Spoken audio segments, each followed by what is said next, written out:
Hello, Chris from Channel X TV here. Delighted to be with Philip Hall from CommerceHub. So welcome, Philip. Hi, Chris. How are you? And tell us a little bit about what you do. I'm well, thank you. I've been really enjoying the show that we're doing. CommerceHub and ChannelAdvisor, which is a combined entity now, both help brands and retailers to perform on marketplaces. So I wanted to ask you about ChannelAdvisor because CommerceHub recently acquired them. How's the acquisition gone and what difference is it making for your retail customers and brands that use it? Yeah, really good question because it is about them. And I've been through a few acquisitions in different forms. I would say, given that, we had an initial coming together and ChannelAdvisor itself was a big team. Well, big team and big customers and very well-known brands, so needed to be very carefully dealt with. Having come through that and the normal storming and performing process, I think we're doing really well right now. We've gelled very well as a product, we've gelled very well as a team, and I think our customers are starting to see distinct value. We've got a lot of discussion from customers that were either ChannelAdvisor customers now interested in what CommerceHub had or vice versa. So that's good, and it's coming under a single vision now. So we think we're redefining what's happening in this space. Tell me a little bit about what ChannelAdvisor customers can get from CommerceHub and vice versa, what CommerceHub customers can now access from the ChannelAdvisor acquisition. Yeah, so ChannelAdvisor, well known for helping brands to perform on marketplaces. And so there's a trend now with a number of those brands to think about complementary brands that they can use to leverage the audience they have on their website and fill gaps within their own range. So they will come to us and say, could you help us become a marketplace ourselves? Or could you help us with dropship? If you're a CommerceHub customer, as now having access to a very powerful set of brands, specific categories like sports and electricals, where we can bring to them really the keys to the kingdom, really give them the opportunity to connect very easily with new brands and sell additional products. So it does seem symbiotic, and I think it's very odd in this space to find two large companies where there wasn't overlap. And I think that's where the customers are seeing the value, because they can come to us on one side, but it's relevant on the other. And I mentioned specifically one of our customers were allowed to talk about Marks & Spencer. As a case in hand, they have us running the dropship program. They are using us now to connect out to marketplaces with their brand itself, and that become much more of an international thing. But also we're bringing brands like Superdry to their marketplace through having that existing relationship. So this is really interesting, but the one thing brands are going to want to hear is what kind of consumer expectations are at the moment. So what are they demanding? What's changed? I mean, the world changed in the pandemic. I mean, I always work from home, but so many people routinely work from home nowadays. But what do you think from consumers that brands need to be aware of? Yeah, I mean, you're right. There was a massive jump in online trade. That's still climbing, but leveled off a little more. We're sitting at probably like 30-40% as an industry, and incrementing up. Certain large companies within our space, like Amazon, set the trend. People have got used to next day deliveries, free returns, and all of those things. But one of the interesting trends is we work across a number of marketplaces. And one of the interesting stats that we have hooked up on is the 84% of customers globally choose to shop across multiple marketplaces. So they're not having one marketplace dominate their purchasing journey. And that's one specific thing. I think the other thing that comes to mind is we're heavily involved in retail media, and 45% of people before they make a purchase will have looked at an advert and responded in some way to that. So we're seeing an increase very much of people who are responsive to better search, better advertising, and so on and so forth. From the returns point of view, it's an interesting conversation because we've got used to that, and there's another stat which is 71% of people will not purchase from a channel if they don't offer free returns. Although I think what we're starting to see is a little pushback from retailers, because one of the biggest things we're seeing for a retailer is profitability. Yeah, and that is getting harder and harder to achieve in today's climate with consumer spend going down. So how has this kind of changed for brands and retailers with the retail media, the multiple sales channels? We've got TikTok here today. The marketplaces they're trading on, and as you said, so many brands themselves are becoming marketplaces. How's it changed for their internal strategy on go-to-market? Where should they look first? I think we're seeing very different tunes played by different brands and retailers.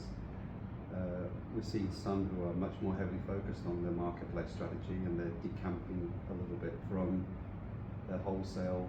Some that are actually placing less emphasis on their own website and seeing it to be easier, perhaps.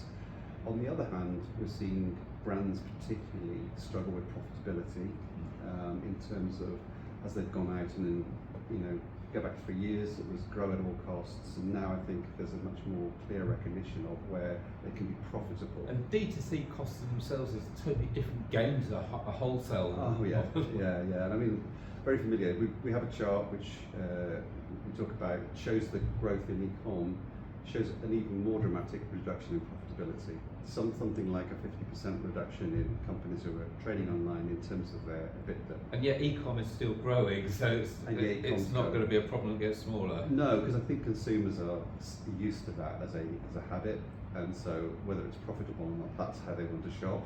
It's also very, brands and retailers will tell you that they need to be omnipresent. They need to have their sort of products represented across those different channels. And we talk about TikTok.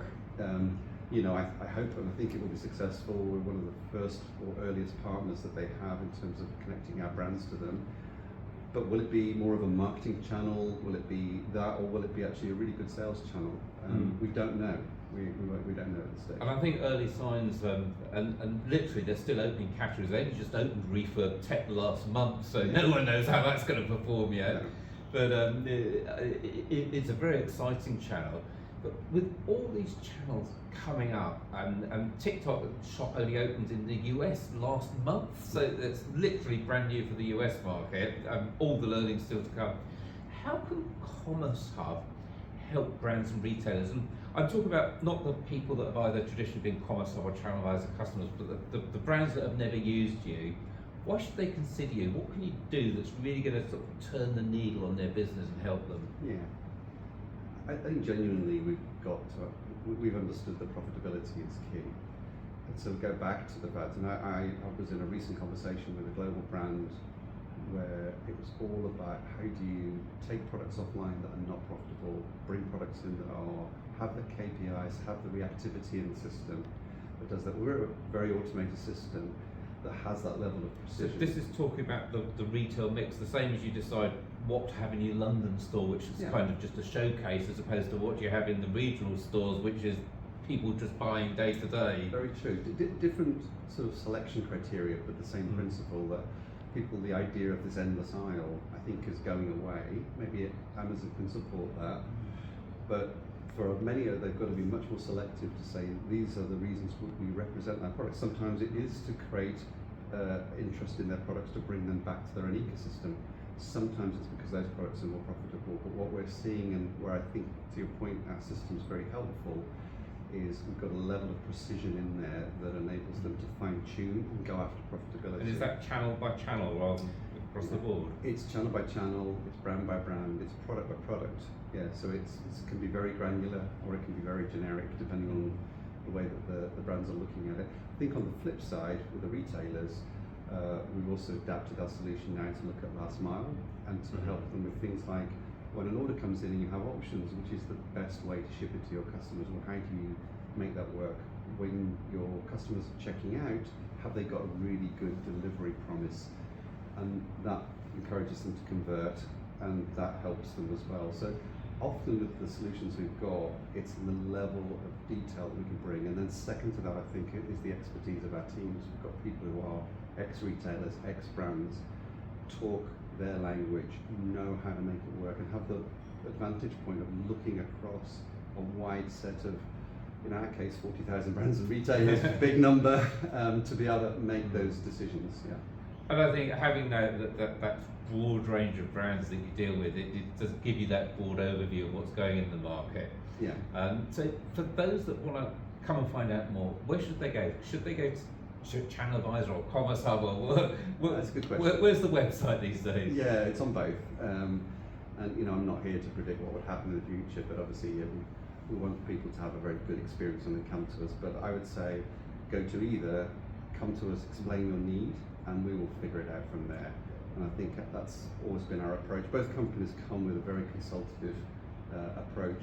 Come to us, tell us what you want, and then we'll listen and then see whether we can help. So they can go to either and get solutions. They can go from to either. If you went into ChannelAdvisor.com and it's a request and it's more on the retail side, we'll very quickly deal with it. I want to give you a quick example. In Europe, one of the first decisions we made is ChannelAdvisor and CommerceHub field teams all report to me, and they all represent the same product, all the same products. So once that information comes into our business, it's the same set of people now that are dealing with it. We don't have those divisions within our team that one does one and one does the other. So yes, please contact us through ChannelAdvisor.com or through CommerceHub.com and leave it down to us. We'll do the rest. Fantastic. Philip, thank you so much for your time. Thank you very much. Thanks, Chris. Thank you. Bye-bye.